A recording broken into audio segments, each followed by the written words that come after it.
I know you're out of town for a bit. Yeah. I like this. Oh, you got the prong now. No, it's yours. I have to give it back to you today, but... Do you have yours?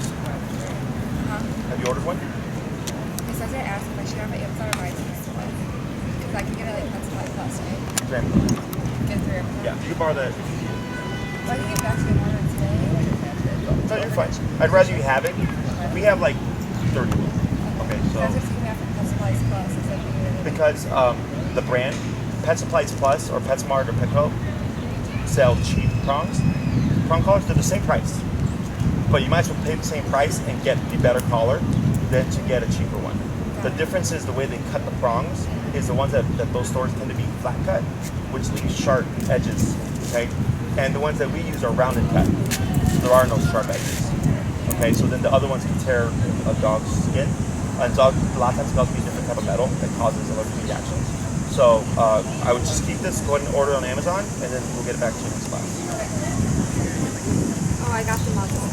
Okay. He's good about it. Kind of late to the party here. With the muzzle? Yeah. No, we had it before I went to New York. We've had it for 2 weeks already. All right, have you done any training with it? We have it on him, and he just says, Just fits? yeah. Okay, have you done any conditioning or food stuff? I gave him treats, because at first he was trying to like take it off. Okay, good. So I was making him walk in the house and in our yard, gave him like treats with it. Sure. And then he just sat and stared at me. Okay, yeah, so he has to get used to it. Okay, it's not out of the ordinary because it takes away his primary source of defense, which is fun. Yeah. What I would do to speed things up is like you take him out for walks, pop it on him, so that he gets used to wearing it while he's moving. In the home from time to time, pop it on for 30 minutes or so, and then take it off, give him some treats, whatever. Always treats when you put it on and take it off. Okay. And then also, if you can, at time, the conditioning exercise, puts his face in and gets treats. Makes sense? So give him treats as I'm putting it on, or put it on and then give him treats? So what I do is like, I'll present it, give him some treats, put it on, treats, and then you do training. Then you come back, treats, take it off, treats. Got So it. you're creating more moments of reinforcement to speed up the process. Okay. And you can even isolate certain treats solely to the muzzle. So like if you really like cheese sticks, I wouldn't give him cheese sticks for anything else but when he has muzzle on. So then he's like, oh, I only get this when I have this on.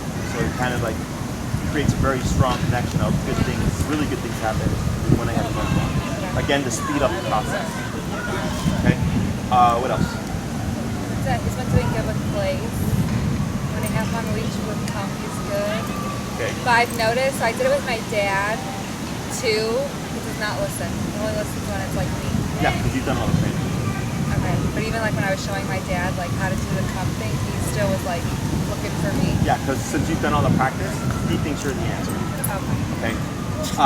So to transition that to your family, first thing I'd have them do is do the heel. Okay, that's the first thing I would start with. And then from the heel, then you can move to the recall stuff. Okay. Because he has to get used to your dad using it and him having to come here to relate like, oh, remote also means to you. And that's where some confusion can happen. Because then he's like, but for mom, like the answer's been for the last 6 weeks, mom. All right, listen to mom. And now I have to listen to you, right? So it's nothing bad. It's easy to transfer. Your dad just has to practice it. Okay? Now, if he does like 10 minutes here and there, it's not going to be great. If it becomes more of a routine, it's going to get better. Okay, and it should be a really quick aggression because he's already quote tapped. Relax your arm. Good. What's your number? 76. Yep. I bump it a little bit more. Yep. Right. Here you go. Almost. Yep. Bump it more. There. Almost. You're getting close. Right there. Better. What's your number now? 97. All right. You're lucky you guys started when you did because they discontinued that model. You did? Yeah. I was super pissed when they discontinued that model because I have a lot of dogs that need that remote and they're like, you can't find it. Right? Yeah, so I took videos to show you of our walk. My phone storage is full, so it didn't save. So I was obviously upset. Getting a lot of excuses here. But, no, I just wanted to show you the whole, like, stepping ahead because, like, he keeps doing it. And like I've done the correction turns, I've turned it up, and How you then gone?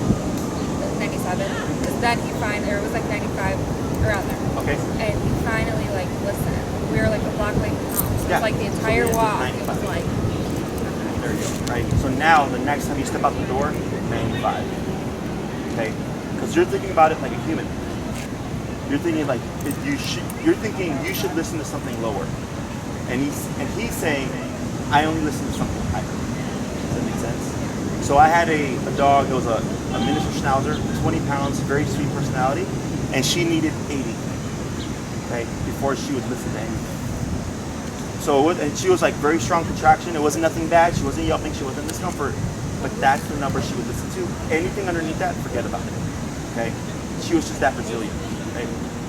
But they had the same issue. They're like, she should listen to something lower. And I'm like, yeah, to make you feel better, but that's not what she needs, right? So it's like if a parent has two kids and one kid can be scolded and listen, but the other kid needs an ass whipping with the belt. Does it make sense? Like I'm not going to use the same technique. So scolding both kids isn't going to work for one kid. They need something firmer, but it's appropriate to that kid. Does that make sense? Yeah. So that's what you're doing here. 95 is high. Yes, I agree with you, right?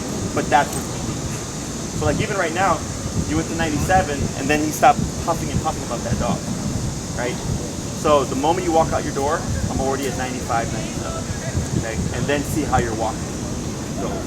Turn it down, or should I just leave it? I would leave it, and then what can possibly happen is since you're practicing on 95 now, you break him down. And he goes, crap, I've had 95 for 2 weeks. That really sucks. I'm going to start listening to something lower, right? And then you'll start seeing him yelp. And then it look like you'll see like, oh, that looks like too much. And then I go down lower, and it might be 75, right? It might be just 85, but then you're getting the same thing that 95 got at a lower number because you've broken him down. Okay, so like on his walk the other day, there was like 3 different dogs we saw, and each dog he was like more like, so I got up to 127 with the last dog and continued the walk with 127, and then like after a while just started like yelping. Yep. So then I would go down a little bit, but I wouldn't go down dramatically. I'd probably go down to like 107, 20 levels or so, and then just gradually go back down. Because if you go down too drastically, then you end up having to go back up drastically. And you're trying to keep it more alarming to him so he doesn't push boundaries. Okay? Because if you go down too low, he's like, oh, 27, that's nothing. I can do this. And he's going to start building back up again, right? So I'd rather keep it harsher and slowly bring it down than go down too much and then have to work my way back up again. Because then he'll definitely play with those lower numbers. Okay? You're not being mean, right? You feel bad, I assume, right? You don't want to do it. You're doing it because you have to, right? So that's a very different mentality as opposed to coming in and going, you stupid dog, 127, blah, blah, blah, blah, for no damn reason. Okay? That's the whole logic behind it. We have a bunch of other cases right now, and they're not like this. They're super easy. Okay, it's just his personality type and his breed type. You know, like those are all factors. But you're doing a good job. You know, how you're progressing and how you're feeling about everything is perfectly normal for the case that you have. Okay. So the only thing I would say about the reactive moments when you have to go to 127 is now if you're stepping out the door at 95.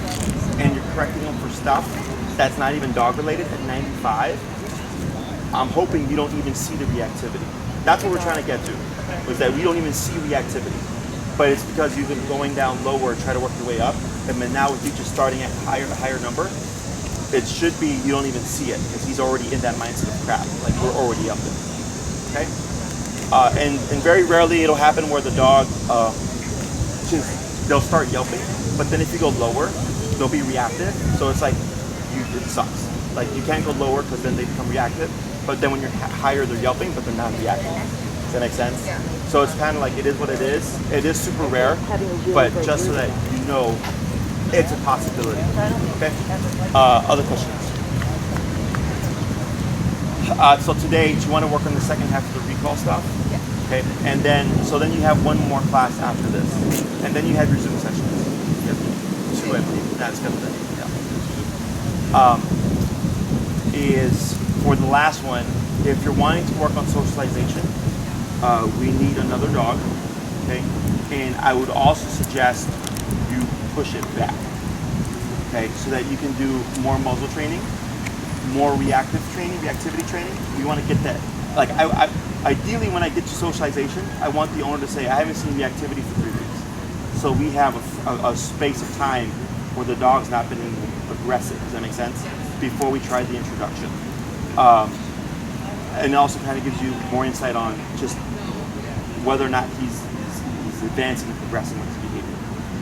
And then we need a dog to help us. Okay, now we can bring one, but we have to schedule ahead of time because since we meet here, if I bring a dog with me, they're either with us all day or we got to pick them up and drop them back off after the session.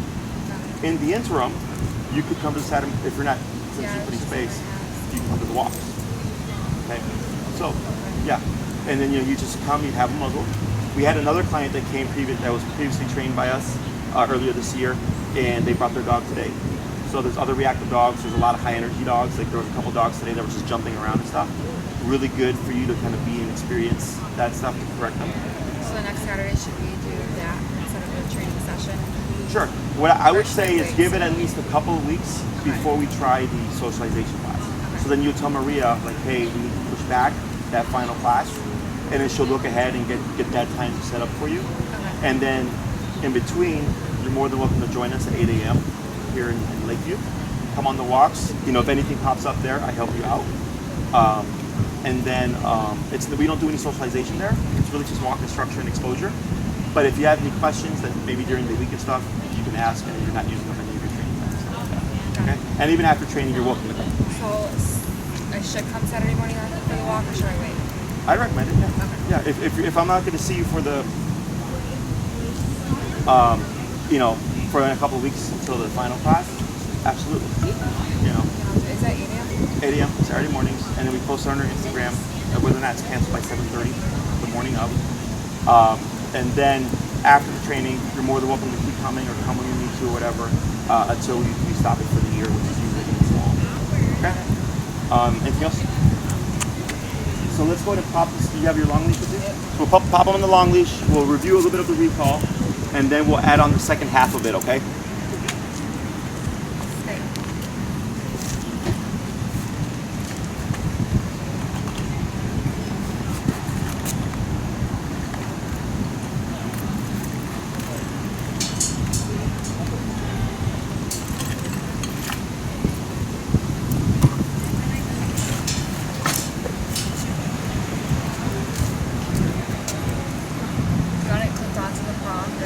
Just flat collar. And you got a dog coming right here. And then just sitting so that he's on your. Are you on a dating website? Yep. Dating website? Yeah. Oh, that did happen. I remember. Ears stay back for the most part. Try and cap here. Because you shouldn't care if you got a dog coming. Good. Right. He wants to look. Yep. Right. His breathing got a little heavier. Did you hear it? Yeah. Right. Yeah. Good. Yeah. Good. Okay. We'll walk over with him over here. Thank you.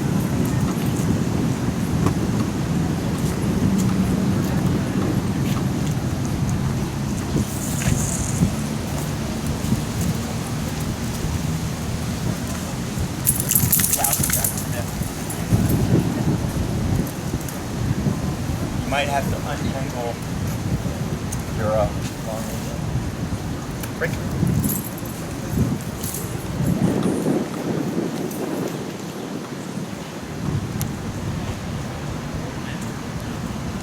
And I'll have you go.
have you do a couple things. One is I'm gonna have you project a little more. Yeah, so there's a difference between like yelling and projecting. Projecting is like you're talking with your chest voice. Higher pitch, like Mack come. That's a Mack come. Like that's down note. You want an up note because higher pitches carry better over wind. And then also once you've issued the cue, you want to do at least 3 steps back, always, so that he sees that as a visual. So in case he can't hear you, if you get his attention, that reverse movement should cue to him, hey, I need you to come to me. Okay? Everybody.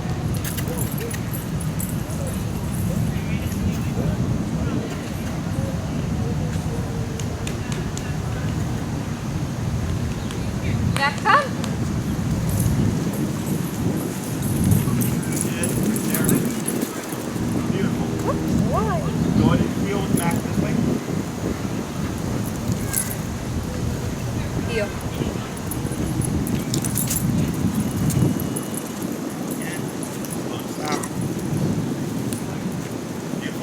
Alright, so now we're gonna add a few things to this. Okay.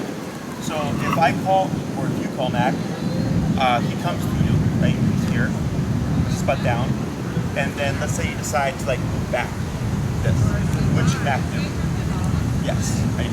So there's an implied stay, but it's a stay with me, as opposed to staying like where you are. Okay, which is a lot of people confuse that. So once I issue the recall, the dog's job is to stay with you. Okay. So this helps prevent him from prematurely like leaving you. Like if let's say you're at the park and you let him go off leash, it's quiet, and there's squirrels and chasing squirrels, and you call him, you shouldn't run back and chase the squirrels again. He should stay with you. Okay. So we're gonna add an extra layer of security to this command, which will prevent him from being impulsive after you issue the cue. Okay. So I call this my sidestep exercise. So once Mack comes to you and arrives, you want to let him settle by putting his butt down. I don't care where he lands, but let's say he lands to your right, you would either move directly to your left, like this, or straight back, like that. Okay, and it's very awkward. You don't want to move forward. Why don't we want to move forward?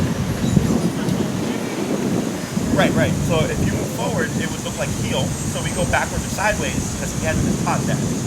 So if I move forward and he follows me, I don't know if he's default healing or if he's associating that when you call him, he's not supposed to be inside. Okay? You also don't want to, like if he lands here, go like this to move, because it's still forward like. Right? So it's very awkward. You're moving directly to the side or you're moving directly backwards. Okay? Questions? Now once you've done this, once you've issued the come and call command, you don't need to say anything. All this stuff is default. All this stuff is default. Okay. So if you start to move and Mack doesn't follow, you would immediately start tapping as you move away from him, draw him to you. Questions? So everything stays the same, and I'll coach you through it. Everything stays the same. Everybody, except now you're adding extra steps. Okay?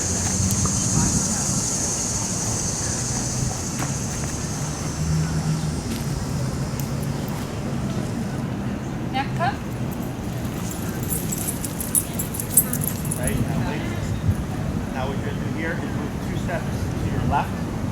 1, 2, tap, tap. Right, wait. Good. Now go back 2 steps. Should I tap as I mean back or just wait? We wait to see if he responds. If he doesn't respond within a second, then you start tapping. 1, tap, tap, and wait. Like that. Okay, and then to your right 3 steps. Tap. There it is. Yep, tap. Tap, tap, tap, tap, tap. Oh, tiny bit closer. To your right again. Tap, tap, tap, tap. Keep moving away. Tap, tap, tap, tap, tap. Keep moving. Tap, tap. Right there.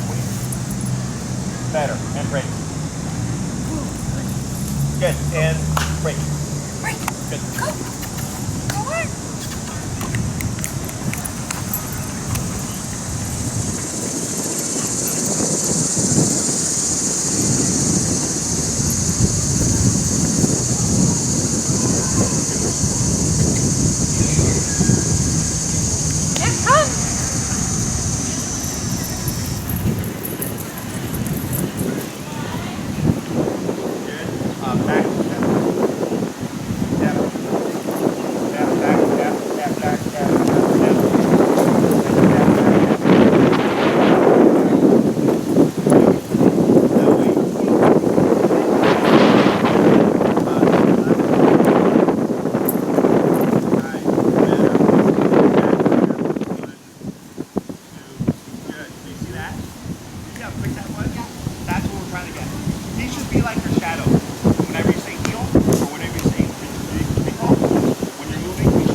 want to point out something.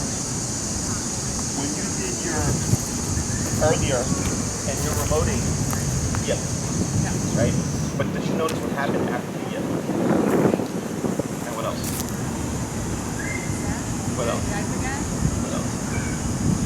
He was moving, he was doing everything without the taps, and he's moving faster. Okay? So the yip tells me it's registering. Okay? So don't always feel like the yip means something bad. At that moment you broke through and you said, okay, I'm gonna move very quickly now, and if you move, I'm gonna be sure to follow you. Okay? So little things like that, if you ever notice a difference when you want to kind of file it, like, oh wow, when I went to 100, like you never responding perfect. It's so much easier. You know, it should never be an hard thing. Okay? We'll try 2 more. Break. Go. Come on, bud. Come on. I know, Mom.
Right. Oh, okay, I'm sorry. That's not your left. Heel forward. Alright, drop your knees. You're fine. You don't need it. Don't. Heel. Yep.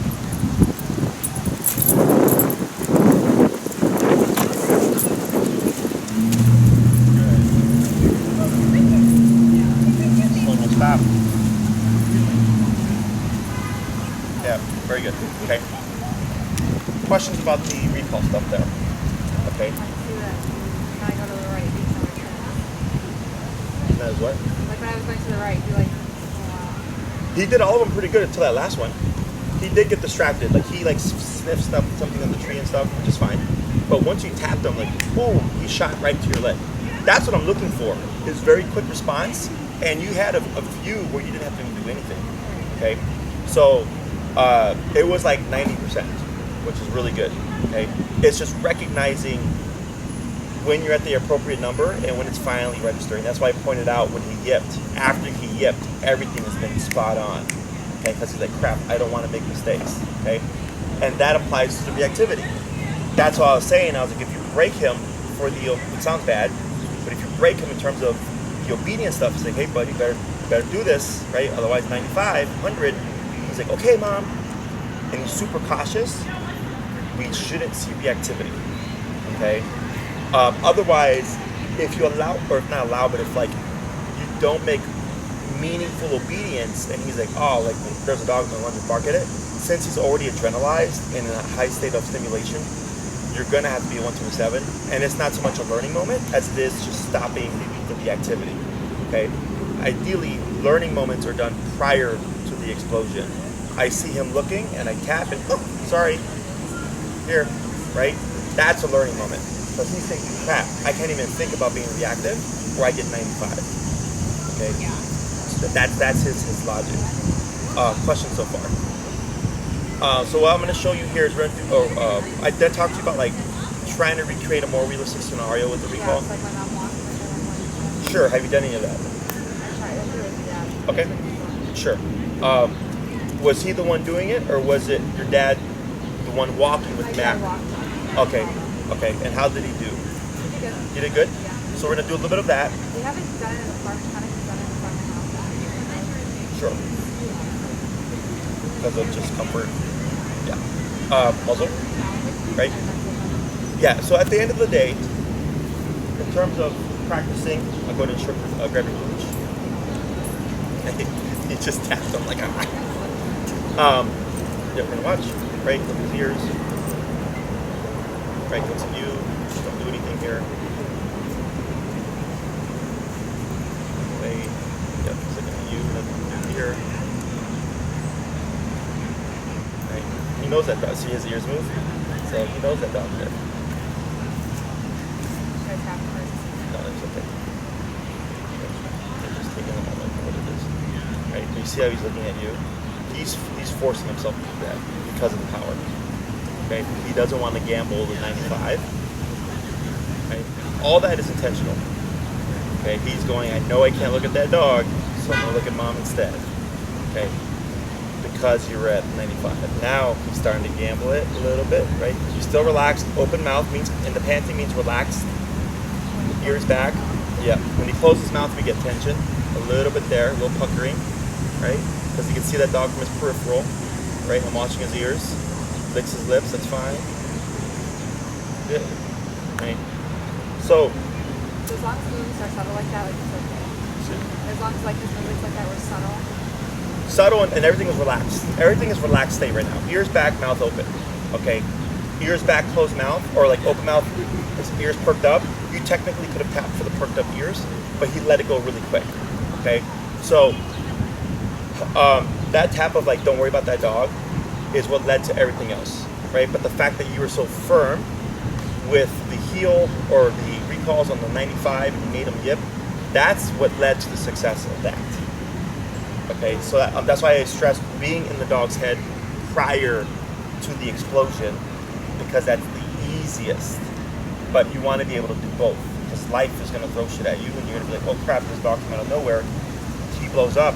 How do I shut him up and get him back under control and relaxed again? Okay, that's when you pull up, start tapping, step to the side, get him to relax as best you can. And if he's like scoping the dog, even as they're walking away, you still have not completed the task. You have to get I don't care about the attention to you, but that's what it's gonna look like to you, okay? Questions? So, what we're gonna do here is I'll take Mack, I'll do a little bit of movement and distraction, and then you're gonna do the recall stuff. Okay, so we're gonna start making it a little bit more realistic. Everything stays the same other than the fact of me doing a lot more with him. Okay? So I also too have his ball.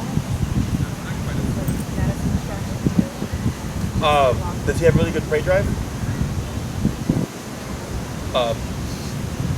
Ball drive? Like he has a lot of intention for the ball? Sometimes. But I've only taken him with Diesel. So the fact that Diesel runs after he runs after it, so I don't know if he wants the ball too. Oh, but if you did it solo with him, he's like, okay, so chances are he may not care about it right now because of the 95. If he had crazy ball drive, which is he'll chase it for anything, like then it's like, yes, we can use it. Okay, I would keep for now the toys out of it, because then if you put discipline, since he doesn't have heavy drive for it, I can tell you that right now because of what you just said. If it was guaranteed, yeah, for sure, I pull that ball out, he's gonna go nuts. I would say absolutely, because we have something consistent. But since it's like sometimes yes, sometimes no, chances are you probably not. Okay. Going back to earlier, your obedience only as good as where you practice, right? And whether or not you need it to be applicable in that kind of setting is contingent on if you're going to take them there. Okay. So, do you have to take them there? No. Right? Because you have to build your confidence and your comfort. Do I have control over Mack? How's Mack's progression been with the dogs that we see in the neighborhood? Last time I walked around the park with my dad, he was pretty good. I got a little reactive to one dog, but I just happened to turn it up. That's it. That was it. So then, more exposure, more walks and stuff. Do be mindful, of course, of your neighbors, because that's the one thing. Is if I take a dog off leash, and I know they have some issues, right? I always look around. Like you see us, like we're routinely like looking and double checking. I hear something. About other off-leash dogs. Yes, because someone will like just see you off leash with your dog, and with your dog off leash, and then they'll just come over like, hey, let's have a party. And it's like, no, I just wanted to play fetch with my dog, like over here. That's why we're over here and not over there, right? Where the other dogs are. So just so that you're aware, okay? Everybody's progression is different post-training. So like I had a lady who did 9 weeks, her dog was super reactive. She would have to go down like a ton of flight of stairs to take her dog out at like 3 o'clock in the morning and stuff because she didn't want to see dogs. And in the beginning when we finished the program, she's like, I would never trust him with another dog and I would never walk him off leash. And I said, that's fine. But we addressed the reactivity. Fast forward a year, you know, she comes to the pack walk and then she goes, hey Jesse, he's made dog friends and I walk him off leash now and you know, I have control and all that stuff. Well, perfect. But it took her time afterwards because you have to see successes and then you have to see non-reactive moments, you know, and then you have to see shitty moments, but it's where like, oh, that was super easy to get it back under control as you progress post this stuff. Does that make sense? That's the hard part. This is the easy stuff. Mechanical things are super easy. Getting the owner confident and comfortable takes time, okay? So with this setup, you get that level of control, you just have to practice, and then you have to get comfortable, and you have to be proactive. So if like I see something going down, if we ever saw an off-leash dog, you always see us going to confront the dog so that, you know, nothing happens with our client. But if you take him, that then becomes your responsibility. Does that make sense? So I should talk about that stuff. So I'll take leash here. We'll see. Sure. And so consider this recall right here your fail-safe, right? In case something happens, you've covered it so that you know you can't make it come back, right? Despite you not actively using it. So what I'm going to do here is I'll give you the thumbs up once I'm going to have you call him, okay?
Yep, that's fine. As long as it's within your immediate space.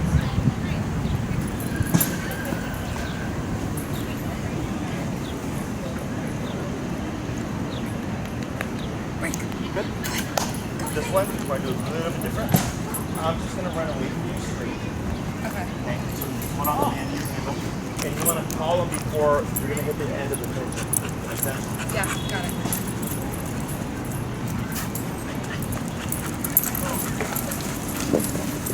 Yeah, come. Oi. You got it. Sorry. Good.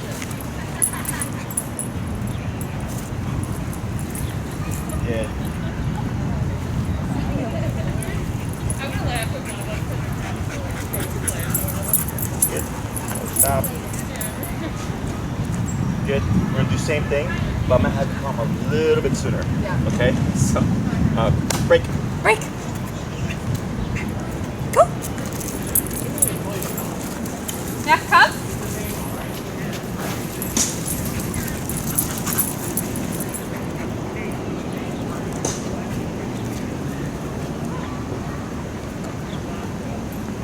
Break. Good. Excellent. You're at 95? 96, yeah. That's a little one off. So, I don't know if you saw on that one, when you tapped him, he actually sped up to me, right? That's normal.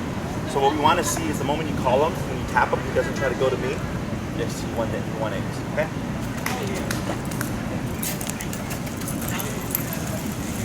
Yeah, come.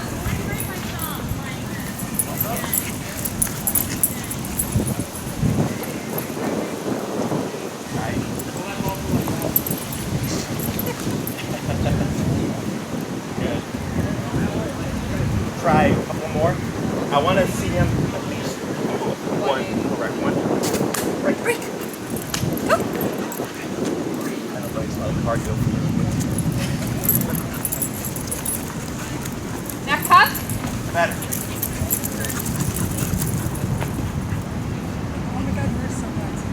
Sit.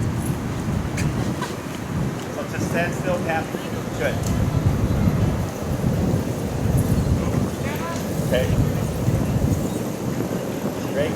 Heel this way.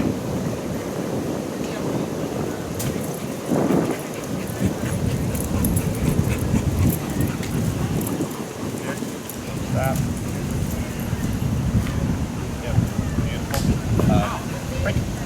Break. Go. I'm gonna go that way. Neck tuck.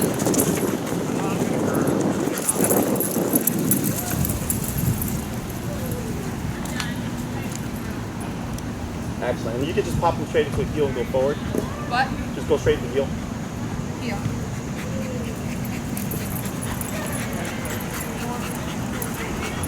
Good. Slow. Stop. Good. So when you practice with your family, that's the next thing I would do. If you don't have, like, maybe the park's too busy or like you're just not comfortable yet, you do have your muzzle, so you take care of the muzzle. I would start walking with the muzzle first before trying to do that, because then you might start getting some of this, okay? Especially if they're stressors. So if we have the muzzle on and he sees dogs, you'll probably see him fight the muzzle because he doesn't like being without the fences. So if you're walking with them and you start to see him fight the muzzle, don't stop walking, keep walking, remote, and pull up until he pulls his paws off, and then relax on the muzzle, okay? Correct. Before and after. This is what I call force conditioning. So the positive stuff is to get them comfortable with it, but almost always when you introduce the stressors, the dog fights it because he's like, whoa, wait a minute. But it's easier. It's much easier if you've done food before to get over that. Okay. In some cases, there is no food training, and we just have to force condition the muzzle. So then I'll keep walking because I have to give something the dog to redirect to. And as soon as they start fighting, I keep walking and I pull up and I'm remoting and bumping it. And I might hit 127 before they pop. And they'll take off their paws and they'll start walking. And then I'll go down a bit and they'll try again. I'll tap them like, oh, okay. As long as I don't put my paws in the muzzle, nothing happens. He's been good. Like the first time I put it on, I kind of like wanted it off. But if I'm walking, for the most part, just Excellent. Okay. Good. So on your walks, I'd start incorporating it. Every walk to speed up the process, so that this way, if you want to start going outside of the comfort zone, you have that as a fail-safe. Okay, and you know how it's secure. You got the bastard type, right? Yeah. So you know, like the strap on the bottom. Have you seen that? There's a little loop on the bottom of the muzzle. You can put your e-collar through it, and it secures the muzzle because it's got the strap here. It's got the strap here, and if you look underneath it, there should be a little loop on the end of the muzzle, and that's where you feed a collar through. So since you put your e-collar, that should work because you have the prong above, and then it'd be like the muzzle strap. You just fit your e-collar strap through there, and it secures it. So there's like almost impossible to try to remove it. Okay. Questions? So in terms of control, the box says something about putting it in hot water to form it or something. Is that a thing? oh, I've never done Not that. to do it. I've never done that. Yeah. I'm not sure what form footage you grab your shoulders. Okay. Relax. Kids, you can watch. Back there. So there's a little bit of stare here, give a tap. Barely phased by it. But we'll take it, right? So one thing I want to point out to you, and you can keep watching Mack, is when it's hot or if you've done a lot of activity with him, the body gets heated and it can override the collar. Yep. Right, good. It can override the collar because now you're at 105, right? So all that running back and forth has kind of tired him out, that you've lost some power. Does that make sense? So on a hot day, let's say on a nice cool day, 95 is a perfect number. On a hot day, you could be maxed out and barely phased by it. It's normal, okay? But then you have to become aware of what his tendencies are. So like, if a dog charged up and I was at 127, but it's a super hot day, I would assume when I remote him, he may not respond because he's so hot, right? So then I might have to go to continuous. But, you know. You go back down. Yes. Right? Trying to not startle him. If you have the muzzle on, you have more gray area. But that's just something to be mindful of. Because like earlier, 95 was getting him very quickly, no issues, until that little yip. But then we bumped to the 105, and in here, barely phased by that dog and the remote. Like he listened, he responded, he gave us what we wanted, but I would expect a bigger reaction as opposed to boom, and then what, right? So getting used to what that looks like and how to interpret it in terms of how he's feeling the collar. Okay, questions about that? In terms of the control and stuff, if you want to continue to advance obedience, what I start doing is everything that you've been doing, but with the long leash now. Okay? So like I had you do the heel, and then right away you went to the blue leash, and I said, don't worry about the blue leash, just go into heel, and he's perfect, right? So with this tool, you do get up to off-leash reliability. It's just a matter of, do you practice enough, and do you want to use it, right? Obviously there's off-leash laws in Chicago. So the answer, or I'm sorry, the question is like, well, when would I use it, right? And maybe when you go hiking, you end up going hiking, want to bring Mack with you. I see a bunch of raccoons or something, Mack from here, heel, he's glued to me, I walk past the distractions, the raccoons and stuff, we get past it, okay, break, you're free again, okay? The other reason I like for people to practice it is just the higher level of discipline, right? Because that's what he's needing for the reactivity stuff. The more concrete he is with the heel command, the better it is at preventing reactivity. Does that make sense? So if it's like, yeah, man, he'll stay on my leg leash or no leash, you know, I'm like, great, that's the epitome of discipline. How does it affect his reactivity? Okay, so I'll show you what that looks like. So you're gonna let the blue leash go, and you're gonna hold on just to the handle of your 30-foot leash, and go ahead and loop that handle around your thumb. That's fine. Did I ever show you the trainer hold? Yeah, there you go, like that, okay? So now he's secure, because since it's a 30-foot leash, if you try to run off, and if it's just in your hand, it's more likely to come off, so that's gonna lock it, okay? Yep. Good.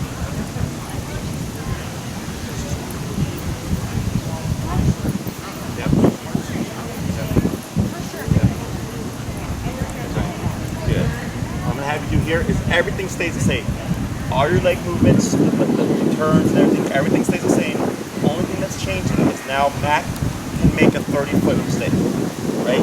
So if Mack starts to run away from you, you want to keep your movement and keep promoting until he closes that gap, okay? Questions? Okay. Nervous? Yes. Why? I don't want him to run. All right. We better hold on tight then. Got it.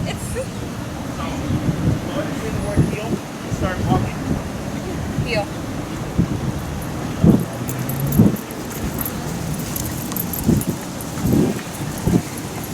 Turn inwards. Tap, tap, tap. There you go. Good.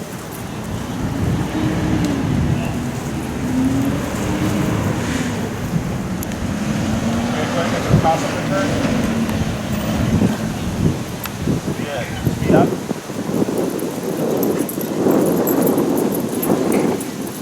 Slow. Pivot. Good pivot. Speed up. Good. Keep straight. Crossover. Good. Yep. Then slow little stop. Good. How do you heel? 3 steps. Heel. Yeah. Heel 5 steps. Heel.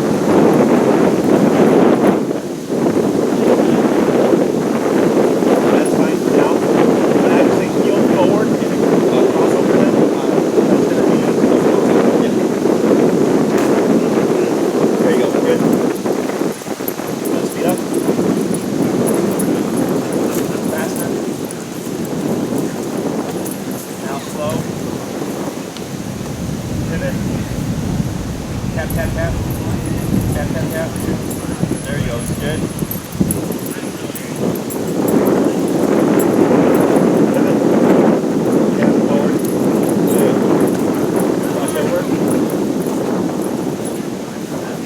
Got it. Good job. Cross over again. Good job. Pivot. Slow to a stop. Good. Right. See how he was glued to you?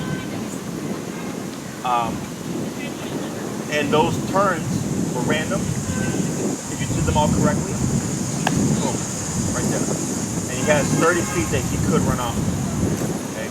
So since day one, you've actually been building off-leash reliability. Okay. Because the methods that we use is the same. Right? Leash doesn't matter. It's on or off. Right. So if you'd like to get a more disciplined Mack, you know, maybe at the park in the early morning or something, you want to practice this, you can take your long leash, switch it out. If you don't want to give him 30 feet, shorten it halfway. But your setup's correct, you want it on the left side, not the right side.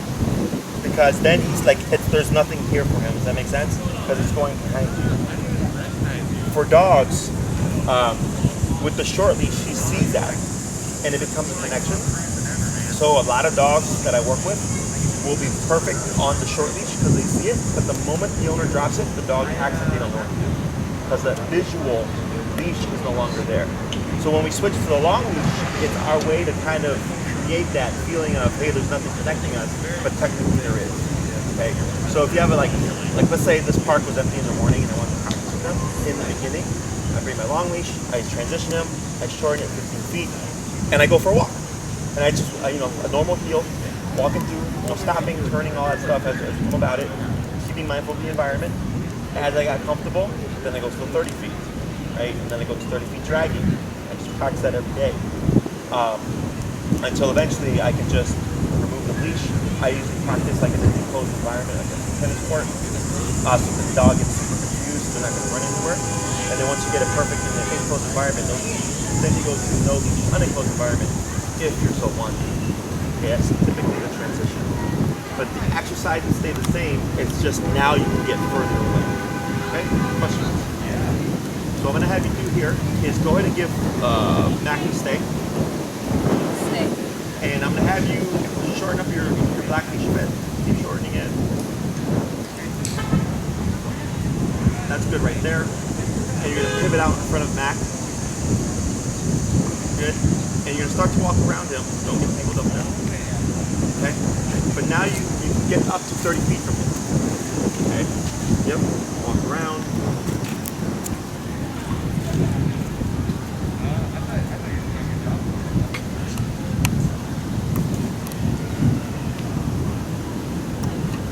Good. Going to praise him. And step away. Right. Good.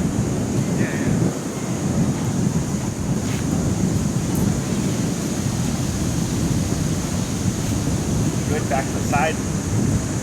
And let me have you, you're going to stand on his right, you're going to stand on his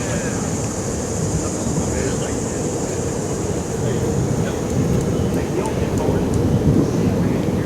Tap, tap forward, tap, tap, tap, keep forward, tap, tap, keep forward, like that.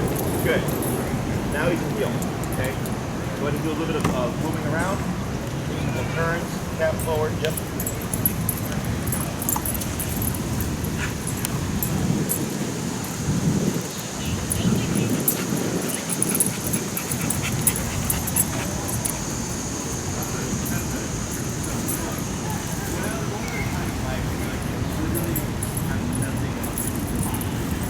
Good, come to a stop when you're ready. Good. You're going to tell Mack, break. Break. Remember, Go. we're going to do a recall. Break. But Mack, come.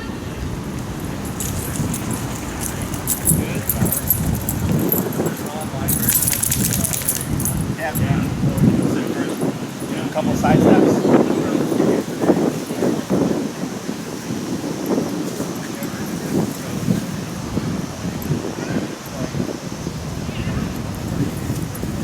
Good. Now, do a stay.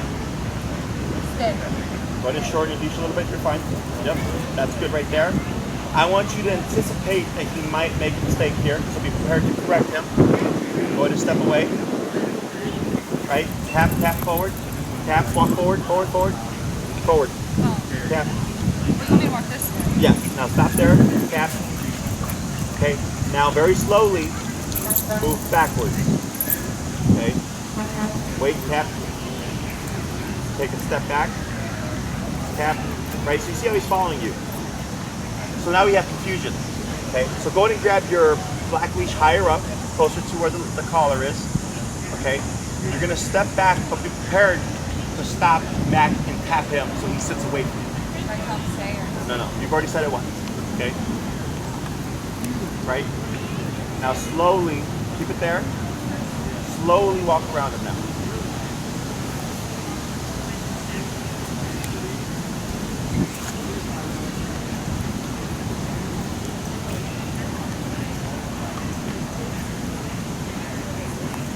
Good. You can pick up your speed now.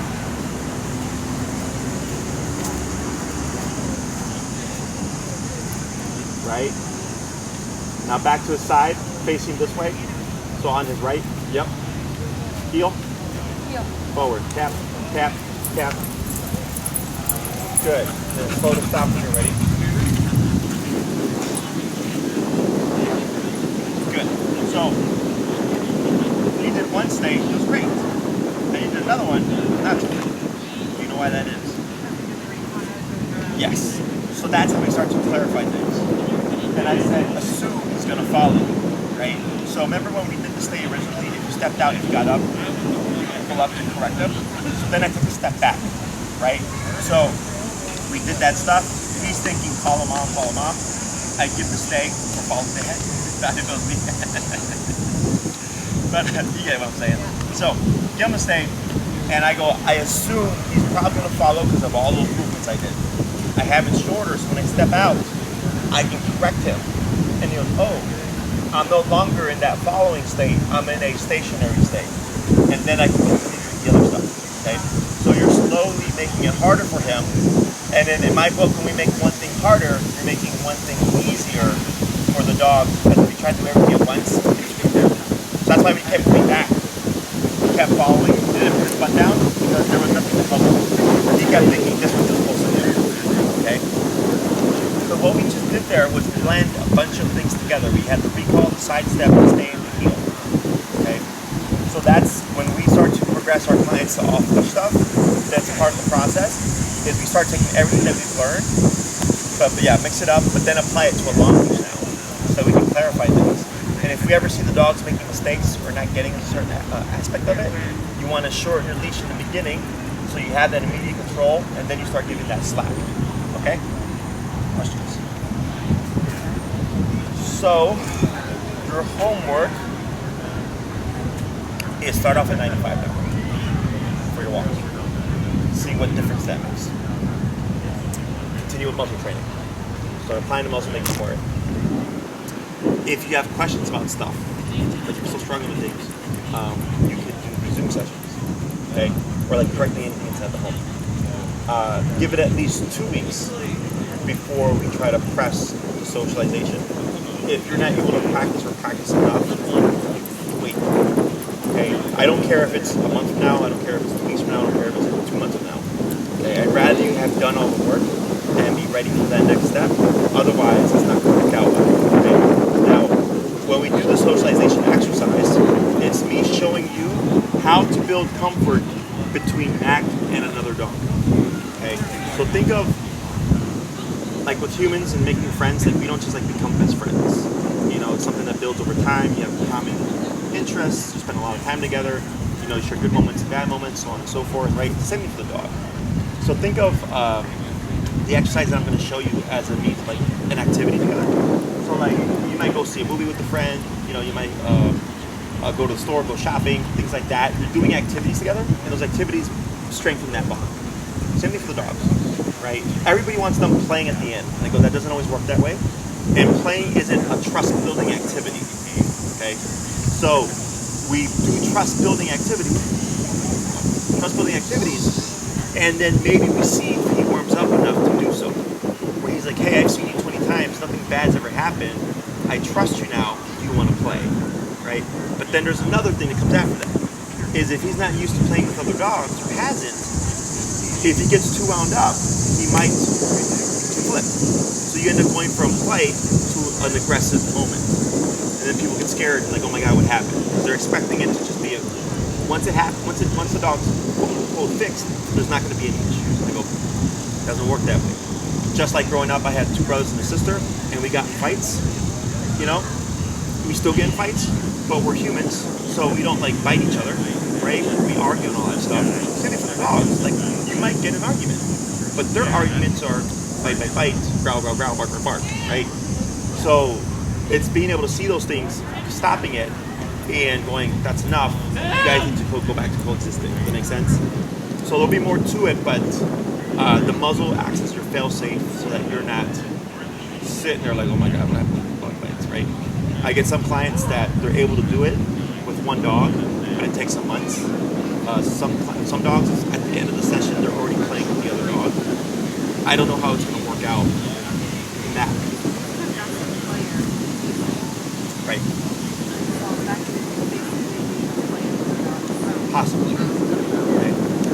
You can always taper him down with the remote collar, but if he's like too close to the edge, the remote can potentially push him to aggression. Because I'm making him aggressive, it's just it was already at the cusp and it unlocked it, but then I have to use the remote to shut it back down again. Okay? And then we keep in the context for most people to separate. Separation doesn't help you. Okay? So it gets pretty nuanced, but at least you'll get your foundation down. And then afterwards, also activity, and if there's other dogs that are more higher energy, you know, working on that stuff. So there's no timeline. But if that's your ultimate thing for the last class. Well, it's because too, my mom's friend is coming from Florida to stay with us, and he has a kid. Plans these things. Yeah. Better get Airbnb. Yeah. When's he coming? In late August. So Oh, you got some still time. have time to do it. Yeah, you got like 4 to 5 weeks. Yeah. Yeah. So I mean, it's not like next week. Yeah. And I mean, it's like realistic, like starting right? we definitely want to do that introduction now. Or I mean, you definitely want to start. Yeah. Like the socialization and stuff. Yeah. I mean, and you can even wait till he comes and try to coordinate everything where it's like you work with that dog in the introduction as your class, kind of. Unless you have someone who can help you, but then you'd want to practice with that person so that you get a lot of experience or as much as you can before your guest comes, right? And there's a whole way about introducing a dog into the home, which we can cover over in Zoom. Okay, so add that to one of the things that we want to talk about because people do it wrong. Okay, so I'll give you a means of, even if it's not 100% with the socialization, I'll give you a way to avoid potential issues and do it correctly. And then you can always have a muzzle while he's within the home and stuff. It's not a big deal. And see what happens. Okay? Anything else? All right, good job. Obedience-wise, he's good. He's solid. It's the reactivity, but like you said, you know, you're trying to get it done lower. He needs higher. 95, starting today, and see what happens. Okay? You have my email, so if you have any questions, shoot me an email. Also, we have the extra half hour we didn't use last For sure. week, so can we use that for the last? Yeah, if you want to extend it, yeah, I'll have one with that. Yeah, for sure. So you got the 2 Zooms and an hour and a half with the work. Okay? Anything else? Awesome. So if you have any questions, shoot me an email. Or if you get any videos or whatever, here for storage. Yeah. And then we'll see what we can do. Okay? Awesome. Thank you.